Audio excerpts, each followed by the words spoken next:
All right, let's dive in. There's a powerful new player in the world of learning, and you've definitely heard of it, artificial intelligence. It's totally changing the academic landscape, right? So to stay ahead, we've all got to understand the new rules of the game. Let's break them down. Okay, so first things first, we have to understand the goal here. Instead of seeing AI as some kind of threat, let's try thinking of it as a new kind of teammate. A really powerful tool that has a very specific job to do on your academic journey.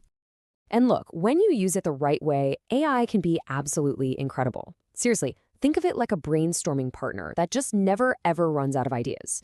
Or maybe a vocabulary coach that knows a million synonyms. Or even an editor that helps you polish and refine the work that you've already put together. This right here, this is basically our North Star. It's the single most important rule to remember.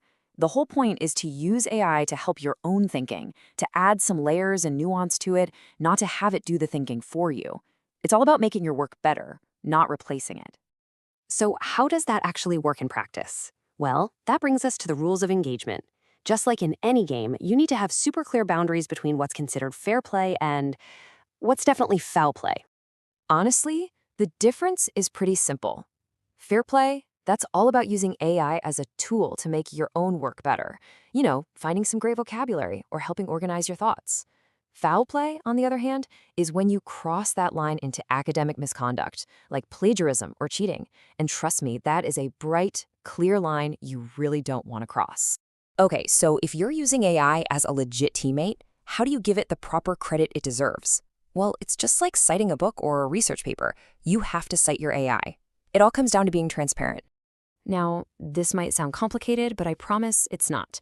It's really just 3 simple steps. First, you disclose it. Just add a little transparency section saying you used AI. Second, you submit your chat histories so we can see the process. And third, you credit the AI by explaining exactly how it helped you out. Easy, right? So what does this AI credits section actually look like? It's really just a simple, honest statement. You just list the tool you used, maybe it was ChatGPT 4, and then you explain exactly how it helped you. Like you could write, I used it to find synonyms for the word delicious, or used to brainstorm some counterarguments for my thesis. It's not some big report, it's just about being upfront. All right, pay attention because this next part is your official playbook. This is where we get into the nitty-gritty, the practical, day-to-day stuff of what's allowed and what's definitely not. Let's look at brainstorming, for example. Is it okay to ask an AI for ideas? Sure. But, and this is a big but, only after you've done some of the thinking yourself. Why? Well, because the whole point is to make your creativity better, not to just skip being creative altogether. On the flip side, just copying and pasting a draft or outsourcing your entire presentation, yeah, that's a no-go. That totally undermines learning. It doesn't help it at all. Okay, now for a critical reminder, and this is hugely, hugely important.